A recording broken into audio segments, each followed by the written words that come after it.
तो आज हम एक कहानी सुनने वाले हैं, डेविल्स टावर की। पर ठहरिए, ये वो कहानी नहीं है जो शायद आपने सुनी होगी। नहीं, ये एक खोई हुई भूली बिसरी कहानी है, उस जमाने की जब इंसान थे ही नहीं। सोचिए, एक ऐसा वक्त जब इंसान नहीं थे और पूरी दुनिया जादू से चलती थी। हमारी कहानी की शुरुआत यहीं से होती है, एक ऐसी दुनिया से जहां कुछ भी, सच में कुछ भी मुमकिन था। तो चलिए इस कहानी के पहले हिस्से में चलते हैं। इसे कहते हैं सद्भाव का युग। एक ऐसा दौर जब हर तरफ शांति थी, और वो शांति एक बहुत ही खास, एक पवित्र चीज के इर्द गिर्द बनी थी। जरा सोचकर देखिए, दुनिया के ठीक बीचों बीच एक विशाल पेड़ खड़ा है, गार्डियन ट्री, संरक्षक वृक्ष। ये इतना ऊंचा था कि बादलों के भी पार निकल जाता था, और इसकी जड़ें, वो तो सीधा धरती के दिल को छूती थीं। ये कोई मामूली पेड़ नहीं था, ये तो जैसे पूरी दुनिया का दिल था, उसका केंद्र। और ये पेड़ ये 3 ऐसे वरदान देता था जिनके बारे में हम सिर्फ सोच सकते हैं। पहला, उपचार, मतलब कोई भी घाव जानलेवा हो ही नहीं सकता था। दूसरा, अमरता, इसकी छांव में जो भी रहता वो कभी बूढ़ा नहीं होता। और तीसरा, पुनर्जन्म, अगर कोई योद्धा लड़ाई में गिर भी जाए तो उसे नई जिंदगी मिल जाती थी। है ना कमाल? सचमुच एक स्वर्ग जैसा था सब कुछ। और इस अद्भुत पेड़ के नीचे रहते थे 5 जादुई कबीले, सब मिलजुल कर बड़े आराम से। पेगासस कबीला जो आसमान की रखवाली करता था, एंजल कबीला जो रोशनी के संरक्षक थे, मैजिक हॉर्स कबीला जिनके पास सदियों पुराना ज्ञान था, पिक्सी कबीला जादू के नन्हे मुन्ने पहरेदार, और लिलीपुट कबीला छोटे जरूर थे पर हिम्मत में किसी से कम नहीं थे। इन सबने मिलकर एक गजब का संतुलन बनाया हुआ था। लेकिन जैसा कि हम जानते हैं, जहां रोशनी होती है वहां परछाई भी अपना रास्ता बना ही लेती है। तो अब कहानी एक मोड़ लेने वाली है। देखते हैं कि ये शांति का दौर कैसे एक भयानक लड़ाई में बदल गया। धरती के बहुत बहुत नीचे अंधेरे में एक ऐसी बुराई जाग उठी जिसे सब भूल चुके थे। कौन थे ये? ये थे डेविल्स क्लैन, शैतान का कबीला। ये लालच और अंधेरे की पैदाइश थे जो अपनी पाताल की दुनिया से बाहर आ रहे थे। और उनका इरादा बिल्कुल साफ और उतना ही खतरनाक। उनका बस एक ही मंत्र था, अगर हमने उस पेड़ पर कब्जा कर लिया तो समझो पूरी दुनिया हमारी है। उनकी नज़र दुनिया की सबसे कीमती चीज पर थी। तो अब मैदान सज चुका था। 2 ताकतें एक दूसरे के आमने सामने थी। एक तरफ वो थे जो जीवन को बचाना चाहते थे, जिनका मकसद था पेड़ की रक्षा करना। उनकी ताकत थी सद्भाव और रोशनी।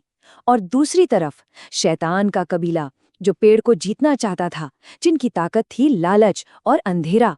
और यहीं से शुरू होने वाली थी अनंतकाल की वो जंग। और बस यहीं से कहानी का वो हिस्सा शुरू होता है जो सबसे ज्यादा दुखद है, द ग्रेट फॉल, महापतन। एक ऐसा युद्ध जिसने हमेशा हमेशा के लिए सब कुछ बदल कर रख दिया। ये कोई 1-2 दिन की लड़ाई नहीं थी, ये जंग पूरे 7 दिन और 7 रातों तक चलती रही, बिना रुके।